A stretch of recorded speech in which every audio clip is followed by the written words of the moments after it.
Crap to Cream Part 3, engine removed. So I've taken the engine out now, as hopefully you can see. So when I took it out, I had the great plan of taking it out with the extractors on and the starter motor.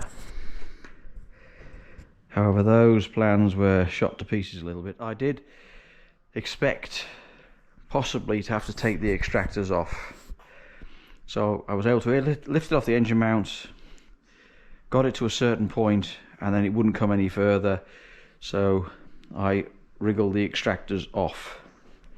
I did contemplate taking the high inertia starter motor off. However, the top bolt is really easy, but the back bolt is really hard, and especially with the strop there, you can't get in to get to the bolt, so the extractors had to come off, and there they are, resting peacefully over there. So yeah, got out with zero damage. Right, I know I scratched these on the way in because the studs were too long, which I spoke about in the last video, so I'm going to cut, as I say, 4 threads off the end of each of those so that it's a bit easier to go back in again. And yeah, it's a heavy little lump with this overdrive on the back, and I find that the angle.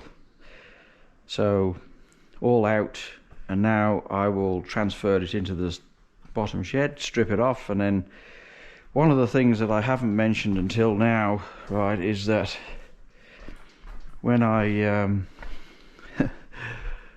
when I took the engine out for a run the first time, I noticed that the core plug here was leaking. So on further inspection, you might be able to see it's a little bit shiny there at the bottom. So that one was leaking as well, just weeping. They're not leaking as such, and the one at the back had a slight, I checked that with a mirror and I could see that had a bit of slight moisture at the bottom of the plug as well. So the one behind the alternator didn't leak, but I don't know whether this has got anything to do with the waterless coolant or something like that. But as you can see, I attempted to get them to seal, and they seal better, right, but they've always had a little bit of evidence of leakage there. So I'm going to take all the core plugs out and refit new ones as part of what I'm doing now. So I was in two minds whether to fit the new gearbox to this one or to the other MG, and then I thought about, oh well, the core plugs, and there's a few other little bits and pieces that I need to do to this, and this one isn't a full engine overhaul obviously because it's just been done, so this one should be relatively quick and straightforward to do. But yeah, so gearbox out, engine out. So now as I say before, I'll take it to the bottom shed and I'll take the gearbox off and then look at mounting, because I've got to take the back plate off because you have to put a new seal on, or it's a good idea to put a new crankshaft seal on, even though this one's done less than 1,000 kilometers. I'll replace it because it's virtually impossible to get to without taking the engine out. So there you go, that's just where I'm up to right now, and I'll carry on later on this afternoon when I get the gearbox off. Engine on the bench, now stripped, as far as I need to go for the gearbox. So I have a few other bits and pieces to do, as I just mentioned before. So I'm going to be doing the core plugs. Going to replace the core plugs. So I took the back plate off, and I've got to take the alternator off yet to get to the front one, but I'm going to take this one out as well and replace that.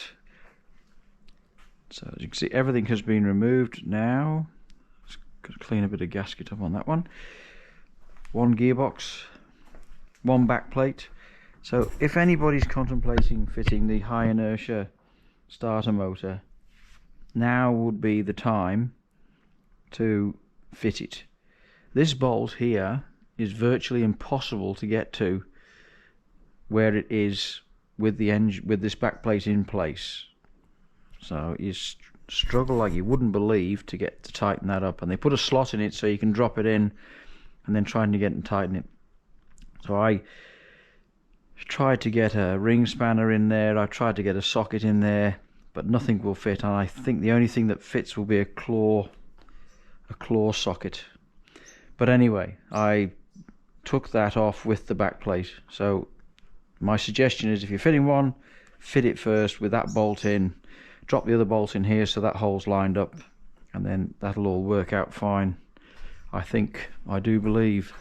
So the engine, I've found an oil leak on the cover here, so that's the O-ring leaking behind the bolt to the chest cover. So I can now have a look and see what like 1,000 Ks of wear looks like on this, which is virtually nothing. The clutch plate is virtually, obviously brand new. I had a roller release bearing on this, so I'll be using this with the new gearbox, but there's a new drive plate because the spline pattern is different. I think I can show you that. So, yeah, no good for that one. So there's a new clutch plate comes with that gearbox. But apart from that, yeah, see in here with the Evans waterless coolant, looks like new. So yeah, the only thing is it's expensive, and in Western Australia very, very difficult to get hold of. So looks like I barely hit this one. That's more likely why it's leaking a little bit. But anyway, that's it now. So I will now continue on. I'll take the alternator off. I'll replace all the core plugs, or freeze plugs as they're called somewhere in some place, in some places. And I'm going to take my 4 threads off the engine mounting bolts here, so I can just drop that straight in with the least amount of hassle. I found various bits and pieces on my shelves so that I can replace anything that needs to be replaced. Some of these tab washers got a bit munted on the way out, so I found spare ones, so I've got new ones for them.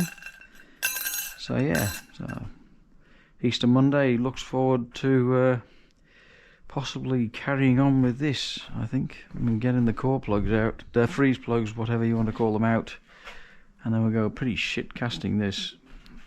So it's a brand new cylinder head, and yeah, they don't come from where they used to in the UK, but castings are a bit rough, don't look as good as the old engine block. There you go. Alright, so I'll sign off now, as having shown you where I was up to with this little lot. I don't think there's anything else to talk about really, apart from the inertia starter motor, which was, I tried to undo it in the car, and I thought, no, I'll do it when I get it down here, and then I tried to get it out with the back plate in position, but realised then I didn't have to take the bolt out to get the back plate off. So there you go, that's it, all good. Nothing else apart from that. It's always good, couple of oil leaks, but it's a bit drastic to take the engine out to fix them. And I didn't show you actually me lifting the engine out, because if anything did happen and I scratched something, it'd be pretty embarrassing to see a grown man cry in the corner of his shed. So I thought I'd just leave that and show you when it was actually out. Anyway, all done. Moving on to the next little episode.